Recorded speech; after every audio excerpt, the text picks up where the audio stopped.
మేడ్చల్ మల్కాజ్గిరి జిల్లా Jawahar Nagar municipal corporation పరిధిలోని కేసీఆర్ కూరగాయల మార్కెట్ సమీపంలో గల ప్రాంగణంలో జాతీయ సంత్ సద్గురు సేవాలాల్ మహారాజ్ 285వ జయంత్యోత్సవాలను అంగరంగ వైభవంగా నిర్వహించారు. జవహర్ నగర్ బంజారా సేవాలాల్ సంఘం సభ్యులు గతంలో ఎన్నడూ లేని విధంగా ప్రముఖులను ఆకట్టుకునే విధంగా వారి ఆరాధ్య కులదైవమైన సేవాలాల్ మహారాజ్ జయంతిని నిర్వహించారు.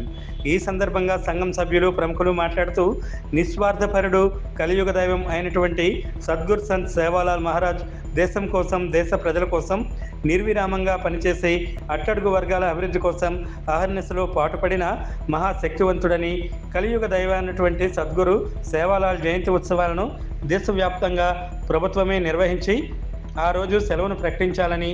ఈ సందర్భంగా తెలిపారు. సద్గురు సంత్ సేవాలాల్ పేరున అవార్డును ప్రకటించాలని బంజారా సేవాలాల్ సంఘం ఈ కార్యక్రమంలో జాతీయ బీజేపీ ప్రధాన కార్యదర్శి మురళీధర్ రావు, జిల్లా నాయకులు నక్కా ప్రభాకర్ గౌడ్, ఏనుగు సుదర్శన్ రెడ్డి, విక్రమ్ రెడ్డి, బీజేపీ జవహానా అధ్యక్షులు కమల్, కార్పొరేటర్ నిహారిక గౌడ్, సర్పంచ్ శంకర్ గౌడ్, కొండల ముదిరాజ్ నాయక్, రవి నాయక్, రామ్ నాయక్ తదితరులు పాల్గొన్నారు.